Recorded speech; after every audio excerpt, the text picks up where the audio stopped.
technology. I have heard it broke down into technologos. Those are the root etymology of the word technology. Techne meaning art, skill, or craft, something you do with the hands, something you build in the world.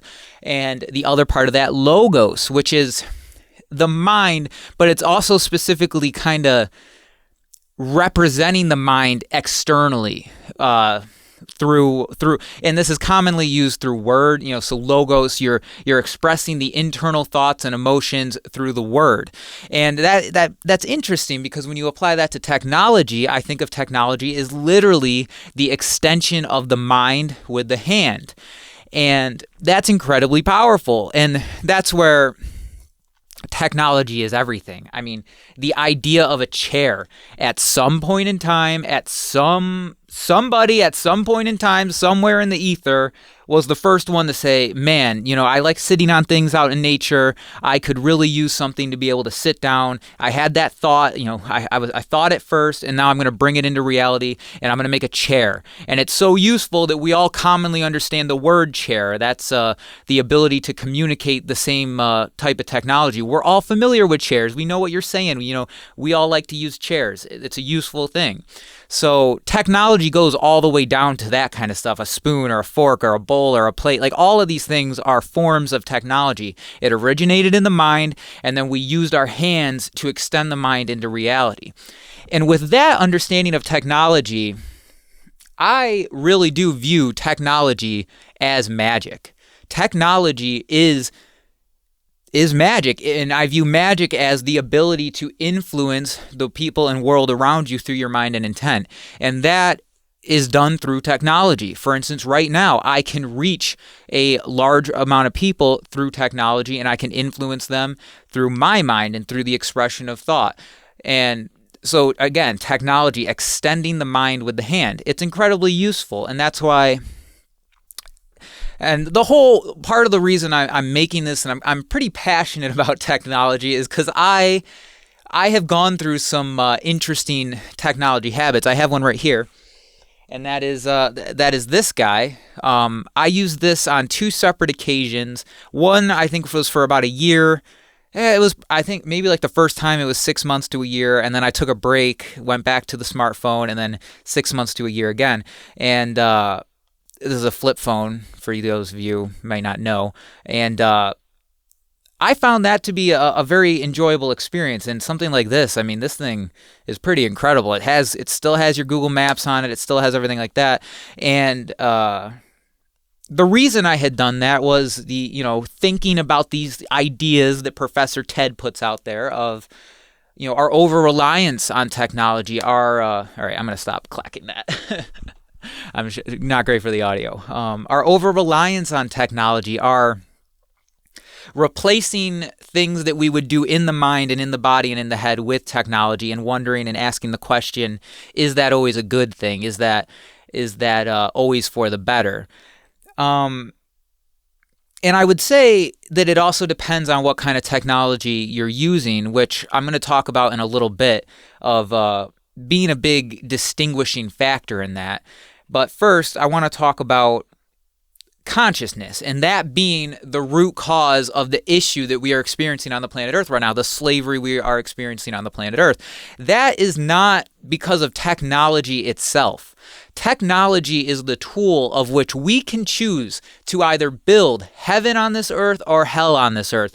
Which one do you think we're building right now? I wonder which. So that's how I view technology, is, again, extending the mind with the hand. So it is the consciousness of the individual using said technology that is going to determine the result of what that technology does. So a high conscious individual, a morally good individual, he is going to be able to use technology to extend his mind and thought into the world in a positive way. Technology just increases the circle of influence that an individual can have. Now, if you are a horrendous human being, you're a psychopath, you're an extremely base consciousness individual, you don't got a lot going on in the head and in the emotions and in the care and the heart, you are going to be able to use technology to have horrendous influence across the planet Earth, and that is where you create hell. So again, this technology is one of the tools to create heaven or hell on the earth, but it is up to the consciousness and morality of the individuals using said technology. That is what I view as the root issue here, and not the technology itself, as in the past I was kind of agreeing and getting on board with that idea that, technology itself is evil, technology needs to be avoided, everything we can do manually we should. And in some ways I still hold that opinion, but I'll expand on that a little bit later. But a perfect example of that is right now. Right now I'm filming on my spy device, on my iPhone, and it's a spy device. It has a good camera, it has incredible microphones, I wonder what those are for, and I can either use that spy device as my distraction, as my endless void to stare into, or I can use that piece of technology to make this video, which I know is good and is going to put good out into the world. So it is up to us in how we use said things, not necessarily the tools themselves. Guns would be the exact same thing. Guns are firearms. Guns are a piece of technology, and the individuals and the consciousness of the individuals using them is entirely what determines what happens from the use of those tools. And you cannot just, I could beat someone over the head with a shovel and kill them. That does not mean we need to ban and use violence to get rid of all shovels. All right, I can't go down the gun thing today. So we create heaven or hell through technology, depending on the consciousness of the individual. And part of that is also being literate in technology and not being fearful of it. People are often fearful of things that they are not capable with, that they're not and this is we'll bring it back to tools, a power tool. I had just used a chainsaw for the first time ever, and the first time you pick up a tool, especially something like a chainsaw, you're very, not that you should never not be careful with it, but you're very hesitant. You're careful with it. Like this is a power tool that you're not familiar with, you're not comfortable with, you haven't used, or you don't know a lot about, and that creates a hesitancy and a somewhat of a fear of it. And you break through that by using the tool, by understanding the tool, learning how the tool works, learning methods to use the tool and how to safely handle said tool, and you get comfortable with it and you kind of break past that fear. So I think a lot of the issues with technology come down to people who are just illiterate, do not know how it works, don't want to know how it works, even though we live in a world where everything is becoming computerized. Computers are everywhere, and people still refuse, screw that, I'm not going to learn how to use technology. I just can't do it. I won't do it. Those kind of thoughts of that's not something I can overcome, which that could be a whole other discussion of people's psychological issues with improving and learning and growing and what's holding them back from doing that. And technology is a perfect example of that. If we want to end human slavery on the planet Earth, we need to know how technology works. You need to know how to plug a microphone into a recorder. You need to know how to mount a phone or get a camera or a DSLR. You need to know how to do these things. You need to be able to work with this material. And that comes down to another big thing, and that is, are you using consumer technology or are you using productive technology? And this is something that is becoming readily apparent in the world, and that is the lack of people owning desktop or even laptop computers. And this, I am seeing this in my own life. It is happening, people. People are convinced that just with my phone, just with my iPad, the fondle slab, that's all I need. I don't need a desktop. What am I going to do with a desktop computer? I would go as far to say as most people in the world who are producing anything of value at some point in time are using a desktop computer.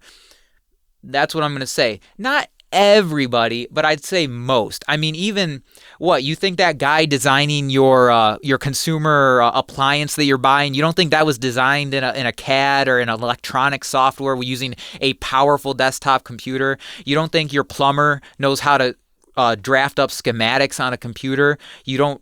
like computers are used in everything, not even just with graphic design or web development or things that are like in the box, in the internet, in that stay within the computer. But a lot of stuff that's built in our world comes out of a computer. A lot of these CAD programs, these architecture like a lot of this is done in a computer. At some point in time, you think your farmer is not using computers to get his job done? Like these, you need to understand computers to be literate in today's world. That's what I'm going to say. And if you are producing something of value, chances are, most likely, a desktop PC is involved somewhere in that chain. It's just, that's how it is. And think about how powerful having a desktop computer you can sit at and work at and to produce something versus your phone. And your phone is the other end, which is the consumer device. You have no control over a phone. You barely even have control over what applications are installed on said phone. You do not have root access to a phone unless you work around it. Android's obviously better than iOS. But these are consumer pieces of technology. And this is where people talk about kids and technology, and one thing that's always left out on this is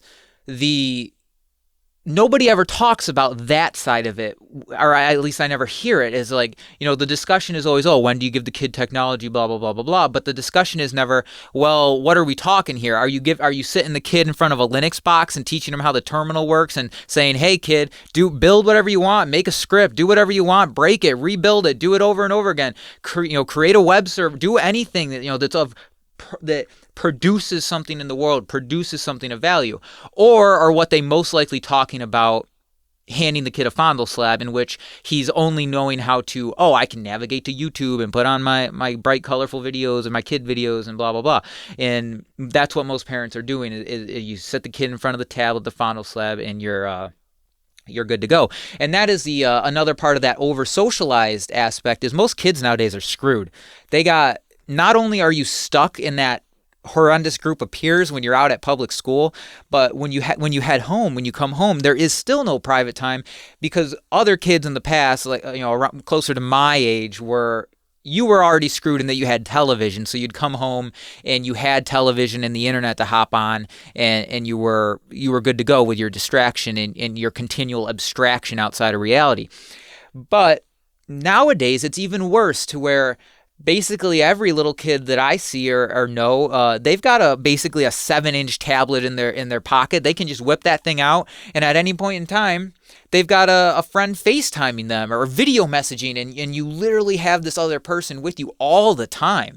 So that is a big part of the over-socialized and undereducated, is that we are giving kids these pieces of technology without ever really giving them the power to understand how to use it and how to actually master it, which is also the issue of the device itself not giving you the control to use it and master it. Like where are you pulling up your shell to run some actual useful shell commands like you would on any powerful desktop computer? It's not happening. And every powerful desktop computer, whether it's Bash on Linux and Mac or PowerShell on Windows, you're going to be able to open that thing up and do a lot of powerful things and have control over the computer.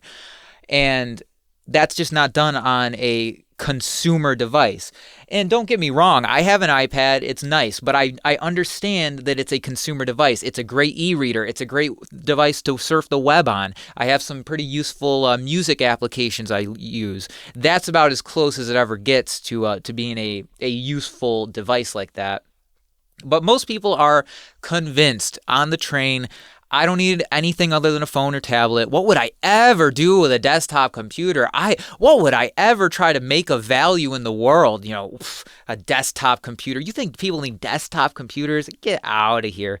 And we're teaching that to the kids when we hand them more and more, even people who consider themselves tech literate, I would say, are people who are not actually tech literate. They are people who know how to navigate a GUI on a consumer device like a phone or tablet.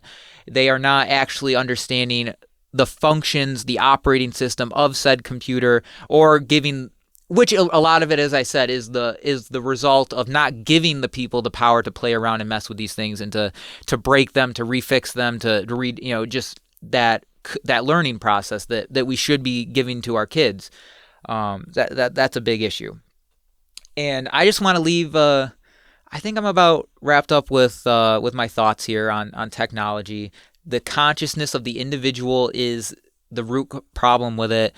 The technology is just the extension of the mind with the hand. It increases the sphere of influence. Technology is also incredibly useful in that this is what we can use to overcome scarcity.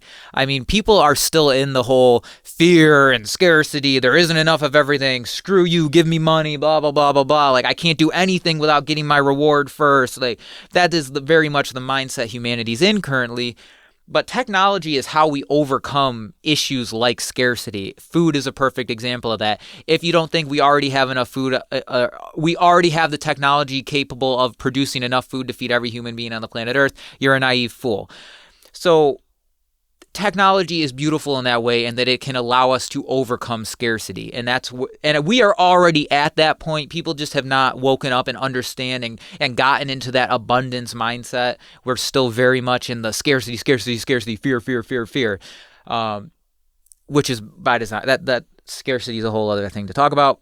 We're on technology. Lastly, I want to just leave you, with an example of how poor human beings are at technology right now. For most people that I know, I could not hand them a hard drive. Use Mark Passio's Arc as an example. I know that I would not be able to reliably hand that hard drive to another individual and say, here you go. There are 2 terabytes worth of video, audio, and ebooks on here.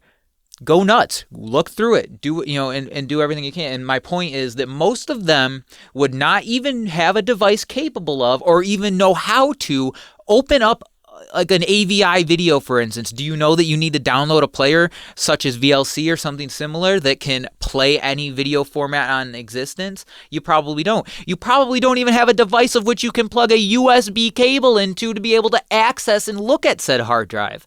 So even when we're talking about consumption and not even talking about production of useful things, people are already at that point where it's like, I understand that I can't even hand you a flash drive or something and expect you to be able to take it and run with it and to delve into the knowledge that it contains. Like, that is how restricted and poor we have become with technology, even though we all have what used to be more a supercomputer in our pocket. It's more powerful than any of the old supercomputers exists within our pocket, and look at what we decide to do with it. Do we decide to build things with it? Do we decide to create a better world, or do we decide to lay on our asses, scroll the endless voids of whatever horrendous social media you want to look at, and waste your days away? That's where we're at. You can either use technology to produce good things in the world, you can use technology to produce evil things in the world, or you can use technology as a distraction for yourself, which is where most people are at. And I think that's about everything today. So technology, not the root cause of humanity. It can be the thing that creates heaven here, or it can be the thing that creates hell here. Again, my name is Jacob Burlingame. Enjoy the rest of your day.